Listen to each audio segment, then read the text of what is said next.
और भरोसे के लिए शुक्रिया राजस्थान।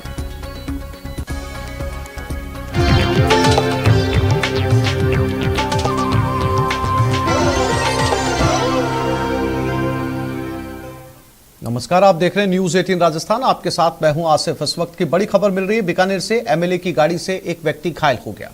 पीबीएम अस्पताल के ट्रॉमा सेंटर में उसका इलाज चल रहा है। कर्मचारी हसन घायल हुआ है। नोखा विधायक बिहारी लाल बिश्नोई की गाड़ी से हादसा हुआ। नोखा एमएलए खुद भी हादसे के वक्त गाड़ी में मौजूद थे। एमएलए ने घायल व्यक्ति को सबसे पहले अस्पताल पहुंचाया। पीबीएम अस्पताल के कर्मचारी के पैर में फ्रैक्चर हुआ है। हादसे के बाद एमएलए ने खुद थाने अपनी गाड़ी को भेज दिया। सदर थाना क्षेत्र का ये मामला बताया जा रहा है।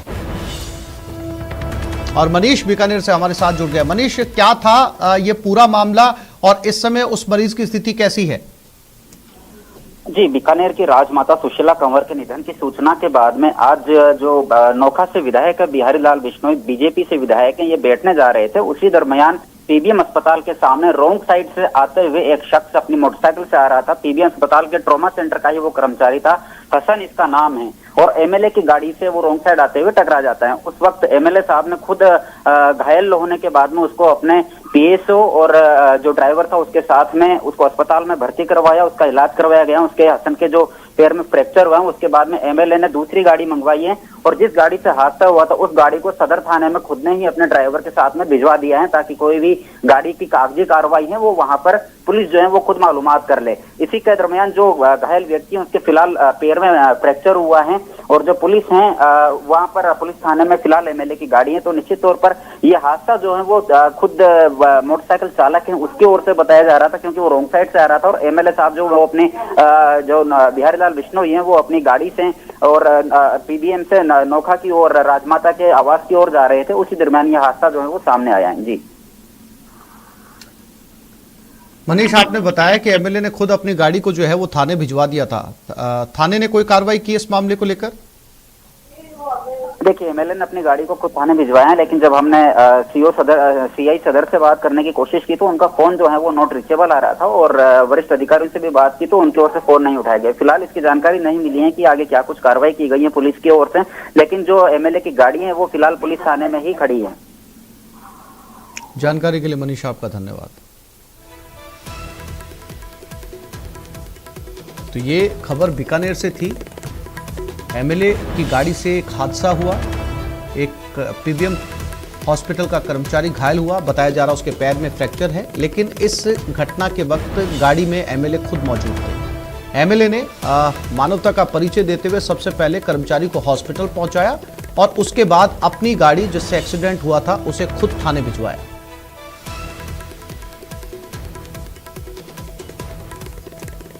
और ये खबर जैसलमेर से। संदिग्ध परिस्थितियों में युवक की मौत हो गई। घर के किचन में युवक का शव मिला। रस्सी के सहारे छत से बंधा हुआ युवक का शव मिला।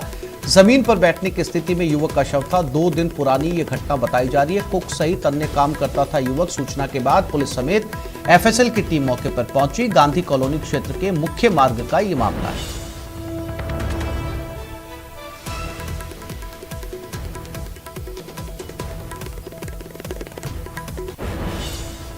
ये संदिग्ध अवस्था में इस युवक की लाश मिली है। जैसलमेर की ये घटना है। बताया जा रहा है जिस शख्स की लाश मिली है वो कुक था, शेफ, और किचन के अंदर ही उसने खुद को फंदा लगाया था। लेकिन संदिग्ध इसलिए कहा जा रहा है कि लाश लटकती हुई नहीं मिली, बल्कि फंदा नीचे झुका हुआ था और युवक बैठी हुई अवस्था में मिला है। अब ऐसे में पुलिस कई एंगल से इस मामले की जांच कर रही है कि ये आत्महत्या थी या फिर हत्या।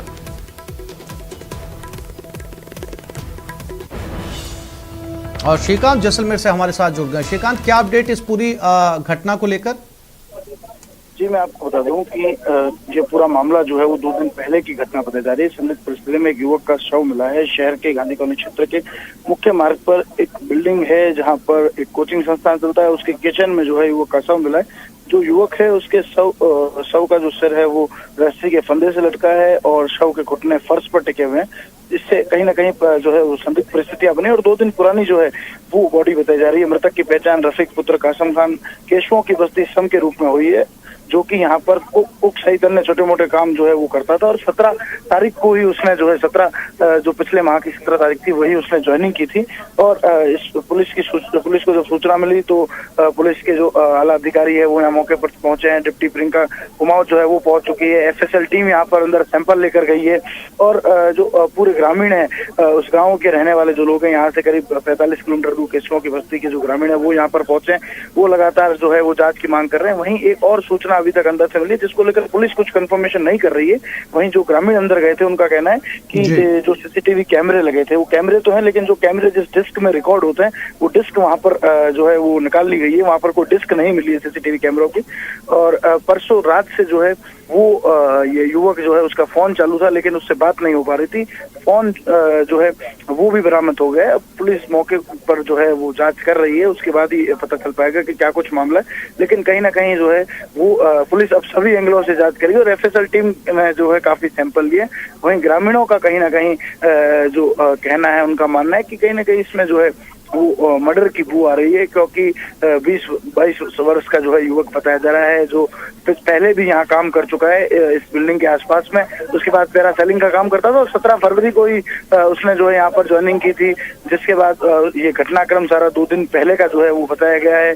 और साथ ही साथ जो सीसीटीवी डिस्क गायब हुई है वो कहीं ना कहीं संदेह पूर्वक बताई जा रही है, जिसके बाद अब पुलिस मामले की जाँच में जुट गई है। जी श्रीकांत, जानकारी के लिए आपका धन्यवाद। और ये खबर सिरोही से। मेर मंडवाड़ा गांव में ग्रामीणों की सतर्कता से 14 बंदूकें बरामद की गई। करीब 10 लोग जीप में बंदूकें ले जा रहे थे। अन्य बंदूकों को लेकर गाड़ी में फरार हुए। सवार अज्ञात लोग बरामद जीप के नीचे की तरफ रखी हुई थी सभी बंदूकें। सूचना पर देर रात को कालंदरी थाना अधिकारी गनी मोहम्मद मय जाब्ता के साथ मौके पर पहुंचे। पुलिस ने मौके पर पहुंचकर बंदूकों सहित जीप को भी बरामद कर लिया है। और प्रतीक सिरोही से हमारे साथ जुड़ गए हैं। प्रतीक, कहाँ जा रही थी ये बंदूकें? और ये सारी की सारी बंदूकें तस्वीरें देखकर लग रहा है क्या इनमें कारतूस जाते थे या फिर टोपीदार बंदूकें थी, शिकार में इस्तेमाल की जाने वाली बंदूकें थी? क्या जानकारी दी है पुलिस ने इस पूरे घटनाक्रम को लेकर? जी बिल्कुल आसिफ, बताना चाहूंगा कि ये जो पूरा मामला जो है देर रात का बताया जा रहा है। पुलिस ने इस मामले में अभी तक सबसे बड़ा अपडेट ये दिया है कि 2 आरोपियों को जो है यानी कि पकड़ लिया है। और वहीं आरोपी से पूछताछ की जा रही है कि ये बंदूकें क्या थी क्या नहीं था। और पुलिस ने मामला जो है आर्म्स एक्ट में मुकदमा दर्ज कर लिया है। और 14 की 14 बंदूकें जो है टोपीदार ये बंदूकें बताई जा रही हैं। और पहली पूछताछ के अंदर जो पुलिस ने जो आशंका जो जताई थी वो जो शिकार करने की को लेकर जो है ये आरोपी जो रात को निकले थे। लेकिन ग्रामीणों की सतर्कता के कारण जो है ये आरोपी सभी जो है मौके पर ही गाड़ी और बंदूकें छोड़कर जो भागने में कामयाब हुए। और आज सुबह ही पुलिस ने अभी 2 आरोपियों को पूछताछ की और उनसे जो है अभी पूछताछ की जा रही है। और मामला पूरी जांच होने के बाद इसका खुलासा और भी हो पाएगा। आसिफ जी। प्रतीक, जानकारी ये भी मिल रही है कि कुछ लोग भागने में भी कामयाब हुए। जो लोग भागे उनके पास भी बंदूकें थी। तो क्या जिन लोगों को पकड़ा गया उनसे जानकारी मिल पाई कि कितनी बंदूकें और अभी जो है वो बंदूकों के साथ लोग फरार हैं? जी आसिफ, बिल्कुल, यानी कि इस मामले में जो अभी 2 आरोपी से पूछताछ की जा रही है। और वहीं इनके साथ में जो 8 आरोपी जो भागे थे तो वो आरोपी को पकड़ने में अभी तक पुलिस जो है नाकामयाब साबित हुई है। लेकिन इनको पकड़ने के बाद ही जो मामला पूरा उजागर हो पाएगा कि इनके साथ में और कितनी बंदूकें थी और क्या क्या हथियारों के जो सामान थे। जी आसिफ, जानकारी के लिए आपका धन्यवाद।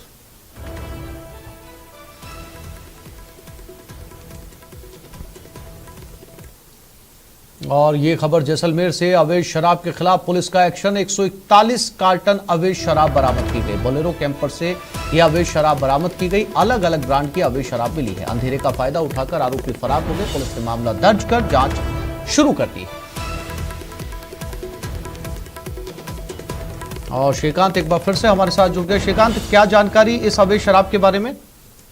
मैं आपको बता दूं कि अवैध शराब को लेकर जो है लगातार पुलिस कार्रवाइयां कर रही थी। उसके बाद अब जो है 141 कार्टन जो है वो अवैध शराब जब्त की गई है। अंधेरे में जो है वो चोर फरार हो गए, साथ ही बोलेरो को भी जब्त कर लिया। लगातार कार्रवाई जो है वो पुलिस का कहना है कि और की जाएगी अवैध शराब के खिलाफ, क्योंकि लगातार जो है वो अवैध शराब जैसलमेर के इलाके में आ रही है। जी श्रीकांत, शराब बरामद की गई है और हमेशा जो है वो इस तरह की खबरें सामने आती है कि अवैध शराब बरामद की गई है, लेकिन सवाल ये कि इसके बाद में शायद कहीं ना कहीं मामला पूरी तरीके से रुक जाता है। कहां से शराब आई है, कौन तस्करी कर रहा था, किसकी शराब है, इस बारे में कोई जानकारी देती है पुलिस? जी मैं आपको बता दूं कि जो मोहनगढ़ रोड है वहां से एक बोलेरो बिना नंबर की आई थी, जिसे जब्त कर लिया गया है। अब गाड़ी के चेसिस नंबर और वो सबको देखते हुए जो है वो पता लगाया जाएगा कि वो गाड़ी किसकी है और क्या कुछ है। अभी तक जो जानकारी मिली है उसमें केवल 141 कार्टन शराब जो है अवैध रूप से पकड़ी गई है, साथ ही एक बोलेरो को जब्त किया गया। यही जानकारी के लिए श्रीकांत आपका धन्यवाद।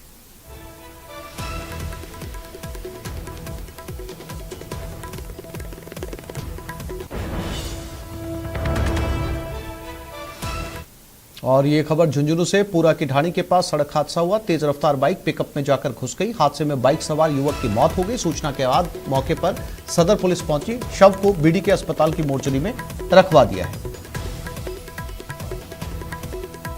तो झुंझुनू में पूरा की ढाणी के पास ये सड़क हादसा हुआ है। बताया जा रहा है तेज रफ्तार से बाइक आ रही थी जो कि पिकअप पे जाकर घुस गई। इसका नतीजा ये हुआ कि जो तेज रफ्तार बाइक युवक चला रहा था उसकी मौत हो गई।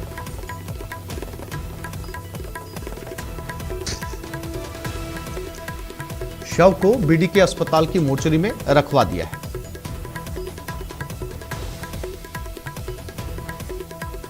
पूरा की ढाणी झुंझुनू में जहां पर यह हादसा हुआ है।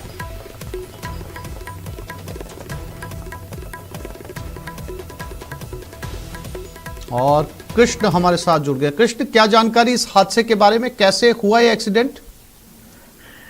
जी मैं आपको बता दूं कि झुंझुनू सीकर मार्ग पर पूरा की ढाणी के पास एक तेज रफ्तार बाइक है, वो नियंत्रित होकर पिकअप के गाड़ी के पिछले हिस्से में जा घुसी और इसमें जो बाइक सवार युवक था वो गंभीर घायल हो गया। और उसको जैसे ही बीडीके अस्पताल लेके जाया गया तो डॉक्टरों ने उसे मृत घोषित कर दिया। सूचना के बाद सदर पुलिस है वो भी अस्पताल पहुंची है और युवक को सब को कब्जे में लेकर बीडीके अस्पताल की मोर्चरी में रखवाया गया है। वहीं इसके परिजन है उसको भी सूचना दी गई है। परिजनों के आने के बाद शव का पोस्टमार्टम करवाया जाएगा। जी, मृतक के बारे में कोई जानकारी कृष्ण, क्या उनकी तरफ से कोई एफआईआर दर्ज हुई? अभी जो पुलिस को प्रारंभिक जो जानकारी मिली है उसके आधार पर जो मृतक है उसके परिजनों को सूचना दी गई है। जो जैसे ही परिजन अस्पताल पहुंचेंगे उनके बाद जो रिपोर्ट दी जाएगी उसे रिपोर्ट पर पुलिस है वो अपनी कार्रवाई करेगी। जी, जानकारी के लिए कृष्ण आपका धन्यवाद।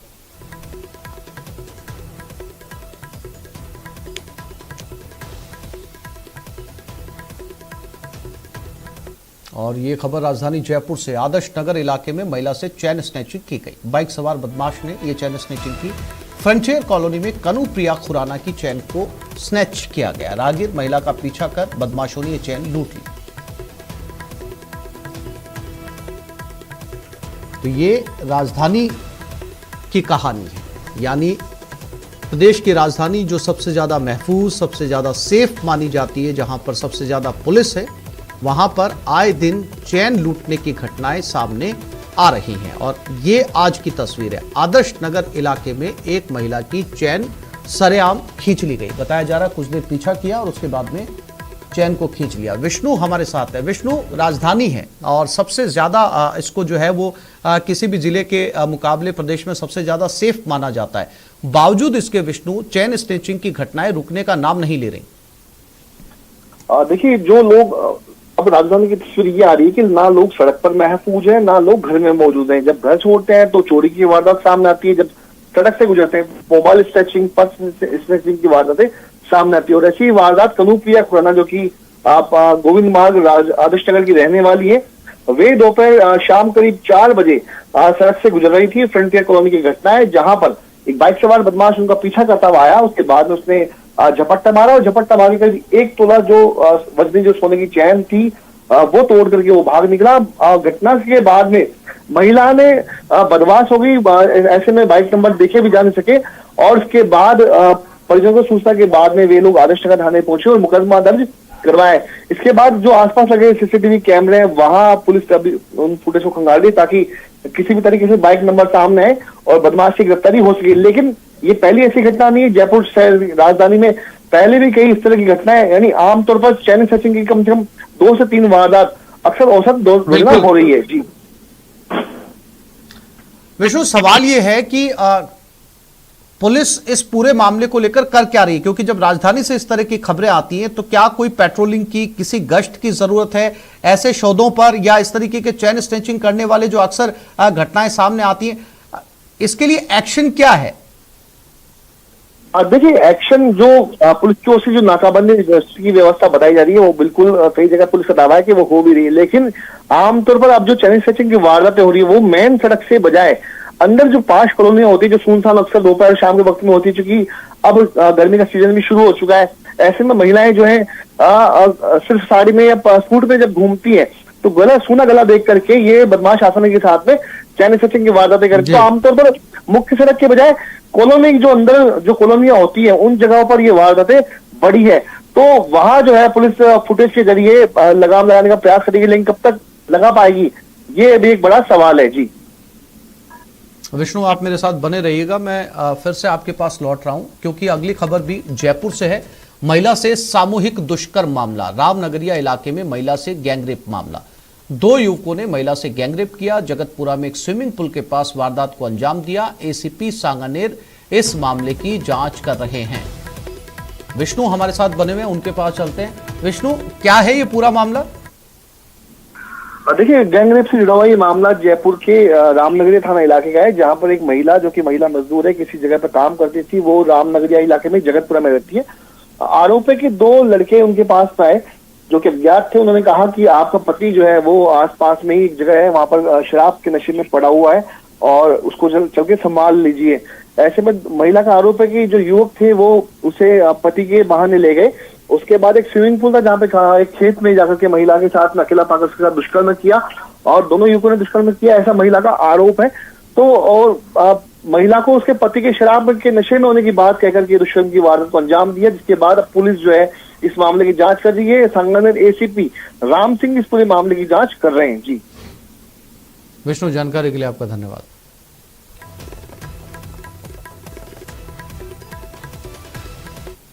और ये खबर उदयपुर से, डंपर ने बाइक चालक को टक्कर मार दी। हादसे में बाइक चालक की मौके पर मौत हो गई। हादसे के बाद मौके पर लोगों की भीड़ जमा हो गई। पुलिस ने डंपर जब्त कर लिया, चालक मौके से फरार है। पुलिस ने शव को झाड़ोल मोर्चरी में रखवा दिया है। झाड़ोल थाने के बीड़ा गांव की यह घटना है। तो उदयपुर में भी झुंझुनू के बाद एक बाइक सवार की मौत हो गई। कमलेश हमारे साथ जुड़ गए हैं। कमलेश, क्या अपडेट इस हादसे को लेकर? जी देखिए, बिल्कुल ये उदयपुर के झाड़ोल के बीड़ा जो है जिला की घटना है, जहां पर आज कल सुबह ही एक डंपर ने जो है कि एक बाइक सवार को चपेट में ले लिया और उस हादसे के दौरान जो है कि बाइक सवार की मौके पर ही दर्दनाक मौत हो गई है। तो वहीं जो डंपर चालक था मौके से फरार हो गया और वहीं काफी लोग जो है कि ग्रामीण जो गाँव के लोग थे इकट्ठा हो गए और जो है पुलिस को सूचना दी। सूचना मिलने पर थाना पुलिस मौके पहुंची है, शव को मोर्चरी में शिफ्ट करवाया है और वहीं घटनास्थल का मौका मुआयना करके जो डंपर चालक है डंपर को जब्त किया, लेकिन डंपर चालक की तलाश भी पुलिस ने शुरू कर दी। जी कमलेश, मृतक की तरफ से कोई कानूनी कार्रवाई की गई है, मृतक के परिवार की तरफ से? जी देखिए, बिल्कुल पुलिस ने जो है कि मृतक के परिजनों को सूचना दे दी है और परिजन जो है कि मौके पर पहुंच गए। उसके बाद पोस्टमार्टम की कार्रवाई भी की जा रही है। पुलिस ने जो परिजन है पुलिस को सूचना रिपोर्ट दी है कि जल्द से जल्द जो है डंपर चालक को गिरफ्तार किया जाए। जी जानकारी के लिए कमलेश आपका धन्यवाद।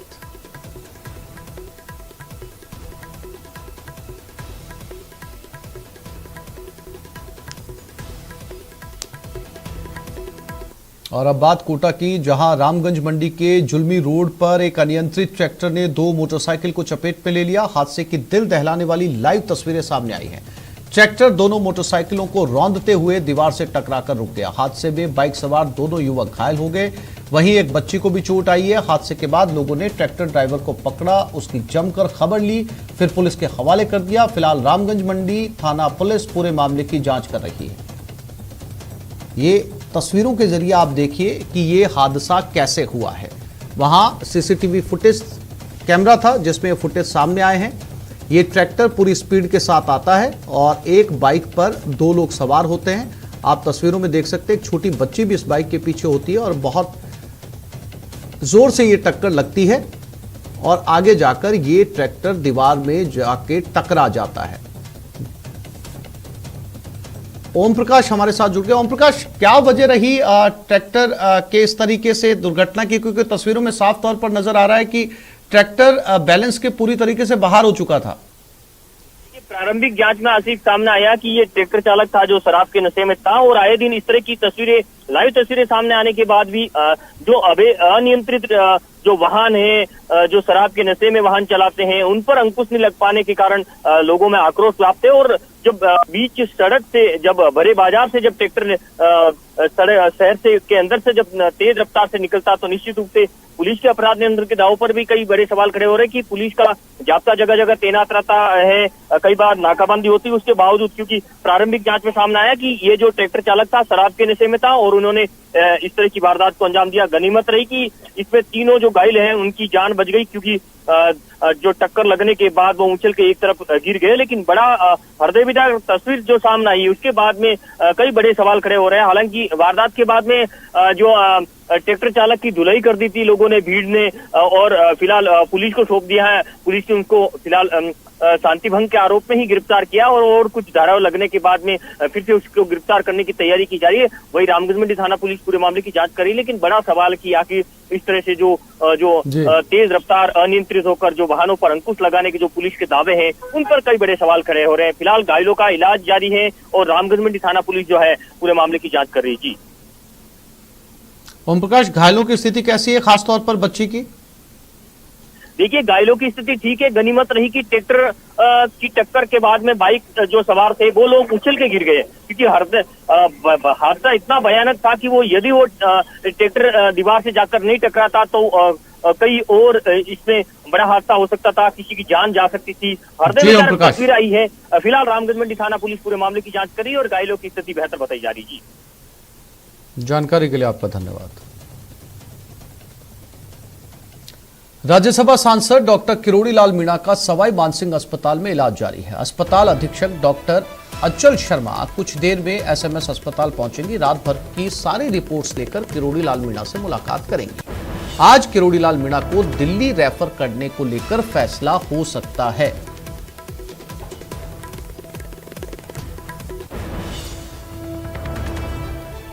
तो पिछले 2 दिनों से लगातार किरोड़ी लाल मीणा अस्पताल में भर्ती हैं, एसएमएस अस्पताल में, और जानकारी ये मिल रही है कि उनकी तबीयत में बहुत ज्यादा सुधार फिलहाल नहीं है। अरबाज हमारे साथ लाइव जुड़ गए, उनसे बात करते हैं। अरबाज, सबसे पहले तो जो है आपसे ये जानना चाहेंगे कि अब तक का किरोड़ी लाल मीणा का मेडिकल बुलेटिन क्या कहता है? कैसी कितनी उनकी जांचें की गई हैं, कैसी उनकी तबीयत है, और क्या आज उन्हें दिल्ली ले जाया जा सकता है?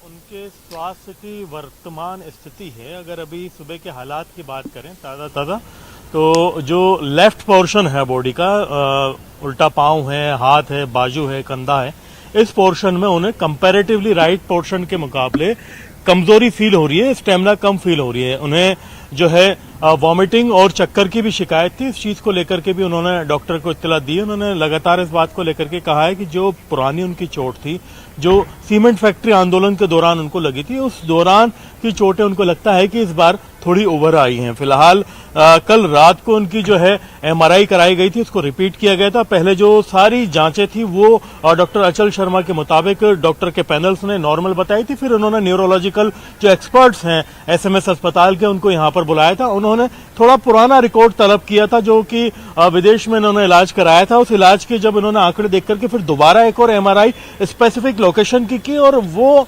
एमआरआई की रिपोर्ट आ चुकी है। उसमें भी उन्हें कुछ बहुत ज्यादा ऐसा परेशानी खड़ी करने वाला कोई मसला नजर नहीं आ रहा। लेकिन जो डॉक्टर्स का पैनल है वो आज फिर से इकट्ठा होगा। उन्हें लगता है कि अगर इन्हें परेशानी हो रही है, कोई चीज ऐसी है जो लगता है कि यहां नहीं, आगे बेहतर तरीके से जांची जा सकती है या इलाज किया जा सकता है, तो उसके लिए पैनल आज फिर बैठेगा, इकट्ठा होगा, दिल्ली रेफर करने को लेकर के बातचीत करेगा। क्योंकि कल से ही लगातार अगर देखा जाए, जब मंत्री प्रताप सिंह खाचरियावास यहाँ आए थे मिलने, उनसे भी कहा था डॉक्टर किरोड़ी लाल मीणा ने कि मुझे दिल्ली रेफर किया जाए और मैं आगे का इलाज वहां पर ले सकूं, ताकि जो भी प्रॉब्लम है उसको सही तरीके से समझा जा सके, इलाज किया जा सके। उनकी राइट आई की जो ब्लिंक रेट है पलक झपकने की वो भी थोड़ी ज्यादा बढ़ी हुई थी। तो इन चीजों को लेकर के डॉक्टर्स का नॉर्मली मानना है कि कई बार स्ट्रेस के अंदर इस तरह की चीजें होती है, लेकिन जो मेडिकल एग्जामिनेशन है पूरी बॉडी का उसमें अभी कहीं भी कोई ऐसी परेशान करने वाली बात सामने नहीं आई है। लेकिन फिर भी मामला जो है एक राज्यसभा सांसद का है, तो उन्हें लेकर के कोई भी कोताही ना हो और जो डॉक्टर्स हैं सभी आपस में राय मशवरा कर लें और राय मशवरा करके इनको दिल्ली रेफर करने को लेकर के फैसला करेंगे। अभी कुछ देर में डॉक्टर अचल शर्मा यहां पहुंचेंगे, बाकी जो उनके पैनल के मेंबर हैं डॉक्टर्स हैं वो भी पहुंचेंगे। जी आसिफ। अरबाज, क्या कुछ और जो है वो आज टेस्ट किए जाएंगे, कुछ और जांचें की जाएगी, उनकी रिपोर्ट्स भी आज आनी है या जो रिपोर्ट्स कल आ चुकी हैं उसी के आधार पर फैसला लिया जाएगा?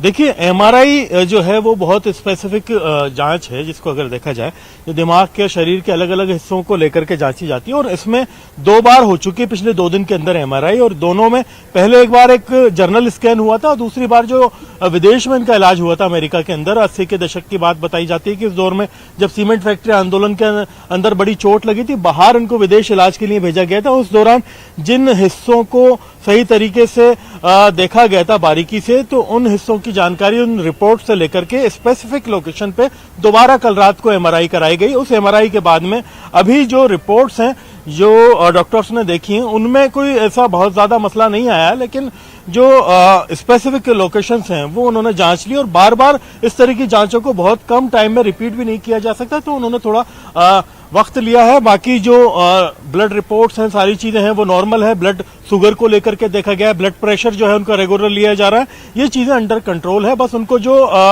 लेफ्ट पोर्शन है बॉडी का, जो पैर है, हाथ है, कंधा है, इस तरफ कमजोरी बहुत ज्यादा फील हो रही है और हल्का चक्कर और वॉमिटिंग की शिकायत उन्होंने डॉक्टर को आज सुबह की है। जी आसिफ। अरबाज नजर बनाए रखिएगा, अपडेट आपसे लेते रहेंगे। फिलहाल तमाम जानकारी के लिए आपका धन्यवाद। एक छोटे से ब्रेक के लिए रुक रहे हैं, जल्द लौटेंगे।